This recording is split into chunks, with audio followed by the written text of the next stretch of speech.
ñun yëpp nañu ni démb Ousmane Sonko demoon na Rwanda demoon na Mali ñu daragal ko fa màggal ko fa fàttali ko ay jaar-jaaram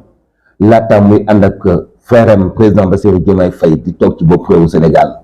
kon démb am na information démb yëpp nañu ni président Bassirou Gueye njiital OFNAC jiite na benn ndaje bu ñuy waxtaane lu jëm ci wàllu corruption ak ni ñu ko mën a xeexe ci Sénégal te jot na Sénégal jël ci ay motuwaay ci ndigalal kilifa yi ngir ñu lawal xeexu képp ku dañu bëgg a tedd ci xaalis boo xam ne léwul ñu koy wax corruption démb yëg nañu ni ci diwaanu Rufisque xëccoo ci wàllu terrain nga fa woon la ñu bëgg mooy ñu tabaxal waa Tëngéej commissariat bu mag ndax mooy chef-lieu du département ak yeneen communes yi boot ci ginnaaw yëpp kon am na commissariat bu mérito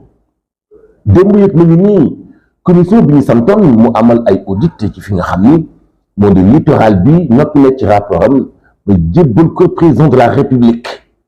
am na fa ñuy tabax te amuñu autorisation am ñuy tabax am ay kayit waaye seen kayit légalul am ñoo xam ne dañuy tabax te kenn xamul lu tax ñuy tabax xaalis bu takku moo fa dem am ñu war a continuer am ñu war a daaneel mu nekk ndaje bu am solo boo xam ni amoon na ci palais de la république démb yëg nañu nii météo joxe na ay xibaar ci nii fajar gi am na gox yoo xam ni xëy na dana fa taw démb yëg nañu ni am na ay jogante ci wàllu sport yoo xamante ni bii amoon na fii ci Sénégal kon nekkete Sénégal amoon nay xew-xew moom yi ma leen wax yëpp di ay événement yu am ci Sénégal teewul benn ci média bu Sénégal nee nañu dañoo grève ba tax ñu ni joxe xibaar amul ni ki démb daa mel ni njuumte am na ndax dégg naa sax ci xibaar am na ñu doon xëccoo benn terrain ci diwaanu Mbuur benn promoteur ñoo bëgg ko utiliser ci lu jaaduwul askanoo opposé wu ak yeneen ci ay xibaar yu bëri na lool ci Sénégal waaw kon kan moo banque loo xam ci wàllu xibaar ba tax askan wi amuñu information xanaa ñu bëgg seen loxo dañoo fàttali ñu ngi ci digitalisation jamono ji nga xam ni li nga xew léegi fii nga ko xewlee wala am benn minute adduna bi yëpp yëg ko ni Sidi Lamine Niass daan wax daan adduna bi léegi daanaka benn ëtt la bu ñëpp di dajee ndox ñu dem banque seen loxo ni duñu joxe xibaar xanaa xamuñu ni ñu leen di trahir ñu ci seen biir parce que ñoom ñi amal ndaje bi déggoowuñu ñuulu wante wuñu ñoom ñu joxante loxo jàpp ni nguur gi dafa nekk noon bu leen di massacrer nguur gi jàppagul benn taskatu xibaar tëddagul benn signal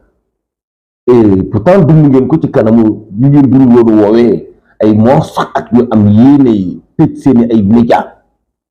tëj sax nag du sax yéene ji mais dañu weesu ci yéene dañu ko tëj xanaa ñu ni nguur gi dañoo bëgg a néewal métier mu tasum xibaar doole ci Sénégal bi Bokar Moussa Thiam di dagg signalu internet bi ñetti fan fii ci Sénégal données mobile amul fi la leen fekkoon lan moo nekkoon seen réaction ak seen position nan dañuy bëgg a néewal doole métier mu tasum xibaar xanaa gisoo leen police ba woon ca Mbàkke jàpp benn reporteru Touba TV bi am autorisation génn di couvrir ci Covid-19 ñu koy filmer mu koy liif moom fu ngeen nekkoon xanaa ñu naan dañoo bëgg a néewal doole métier mu tasum xibaar gisuñu bi ngay takk der yi di chercher Pape Alé Niang mel ni muus muy seet ji nax te kenn xamul du Pape Alé def booba nekkoo leen fu woon alors tey yéen journalistes yi jaar na ngeen yeewu te jot nañ tam ngeen ubbi seen xel yi yëf yi du yéen ak nguur te du yéen la ñu tekk lu leen antandool patron de presse lii ñi ëpp ci ñoom ay businessman lañu te nan muñu dañuy def business laqatoo ci seen métier mi seen média bii ngeen yaakaar taxawal ci entreprise di ci teg seen ay deal c'est ça ba ñu waxee ñu naan dañu leen néewal doole fokk ngeen yeewu banque seen loxo bu ngeen ne ñëpp ko topp juum ngeen te bu ngeen ne am na doole itam juum ngeen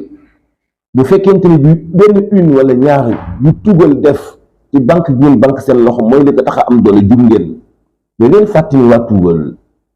bu muus deewee sax amuñu kersay def ko ci seen une parce que Afrique la deewee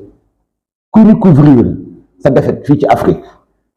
boo defee ko ci une nga foog dañu laa tàgg parce que une nga génn dee nga parce que toujours duñ la jomba xeex ba ci sa defet ñu def ko ci seen une ñoom média français yi malheureusement jamono da leen raw